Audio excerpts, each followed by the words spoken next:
a este cargo con Joe Biden, su nombre propio, Janet Yellen. Vamos a analizar todo esto en los próximos minutos. Pedro Fontaneda, buenas noches. Muy buenas noches. Pues efectivamente vamos a ver todas las diferencias de este nuevo gabinete, de este nuevo departamento del Tesoro. El Senado ya ha confirmado a Scott Bessent como nuevo secretario, por lo tanto vamos a hablar en estos próximos minutos. Jay Pelosi, founder at TPW Advisory. Hello. Hi, Pedro. Good evening. Good evening. What will be Bessent's first decisions be like, in your opinion? Will it be very different from Janet Yellen? Well, to be honest, we're not really all that focused on what Treasury Secretary Bessent does. I mean, I would say as a global macro investor, it's nice to have a fellow global macro investor as the Treasury Secretary. I think it's one of the first times, if not the first time, that a global macro hedge fund manager has become a Treasury Secretary. But we're really focused on the interplay between two of our key themes. The first is what we call the tripolar world of competition between Europe, Asia, and the Americas, focused on AI, climate, and defense. In that effort, that competition is very expensive and requires kind of a full house effect, public-private partnerships, fiscal and monetary support. And so here, I guess it is going to be interesting to see if the Treasury Secretary is going to be able to achieve 3% growth together with a reduction in the budget deficit from 6% to 3%. We find that very unlikely. Jay, Bessent has already spoken that the tariffs will be gradual. He said today, he talked about 2.5% every month, for example. Do you think this is more realistic than what Trump usually says? Again, we're really not focused on that.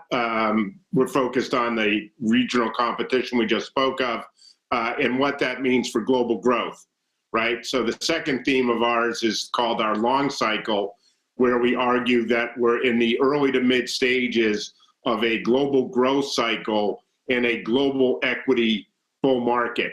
And that equity bull market is supported by the growth cycle through the earnings channel.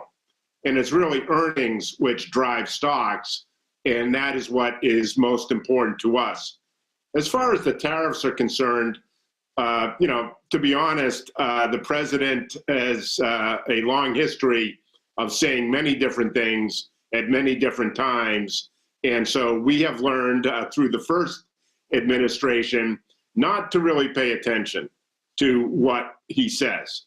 We pay a lot more attention to what he does.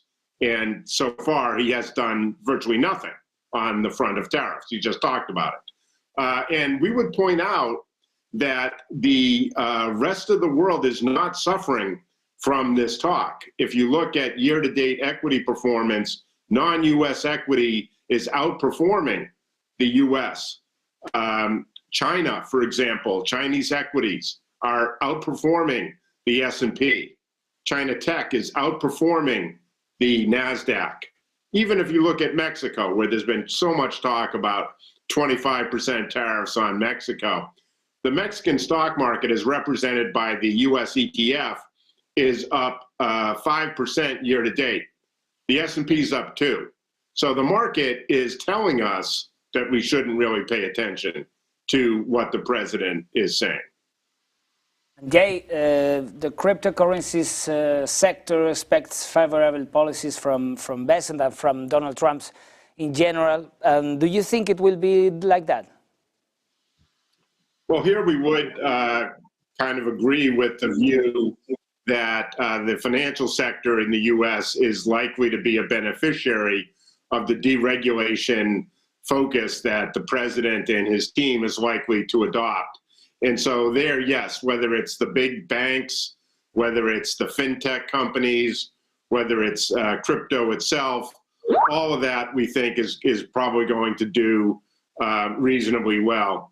But again, our focus is really on the idea of breakouts in things like commodities.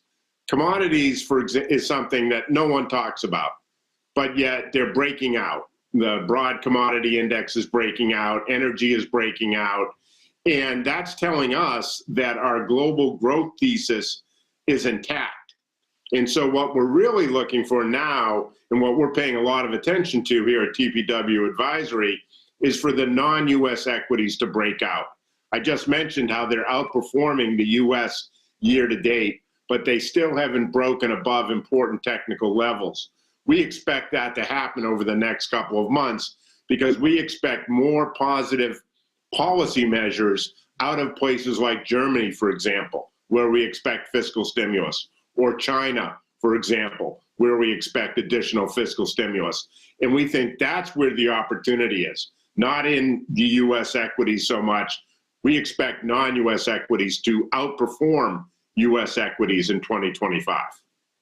We will see these opportunities in the United States. Jay Pelosi, founder at TPW Advisory. Thank you very much for being with us today. Thank you, Pedro. Have a good evening. Pues muchas gracias, Pedro Fontaneda y Pelosi. Un placer, Pedro. Un placer, como siempre.